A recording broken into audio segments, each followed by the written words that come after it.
So here's the question. What's your frame of reference? The answer is coming up.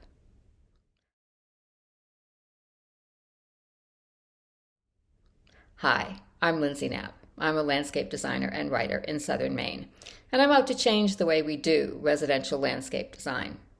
The answer is unfortunately one of those I can't give to you. You're going to have to come up with that all by your onesies, but I can give you a couple of mine. One has to do with color. As an artist, you would think that the color preference I would have would be blue and orange, its technical color complement. But for me, it's always been blue and yellow. And you can kind of understand thinking, okay, well, I grew up in Southern Maine along the coast, so blue sea, yellow sun, kind of understandable. But for a long time, I didn't really get how deep the connection went. And then one morning in mid to late October, I was driving out to the western part of Maine. It was one of those absolutely gorgeous October days where the sky is that sort of shade of crystalline blue that it almost hurts your eyes to see.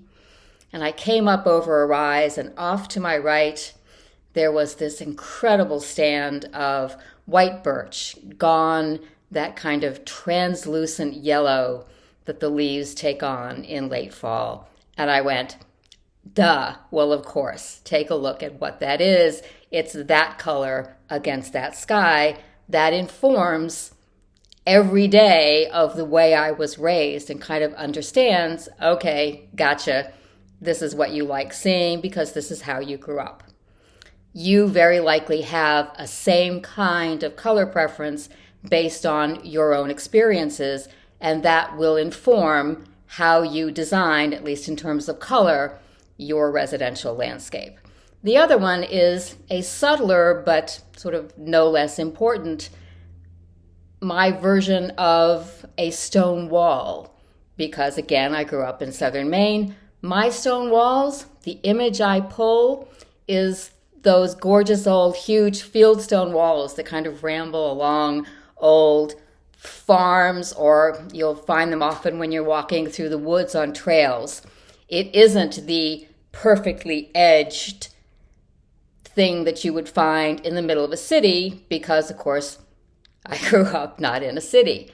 And when I see those perfect edged walls in more rural settings, they look wrong to me because they don't fit in the framework that is around them. Now, a ramshackle kind of fence or wall in the middle of a city would also look inappropriate because, again, it would not fit within the confines of what you are seeing all around it. In other words, the literal framing of reference for that particular thing. So there's the psychological frame of reference, and then there's also the very literal frame of reference. So figure out what yours are. That will go a long way toward helping you in your design. That's it for now. I'll talk to you soon.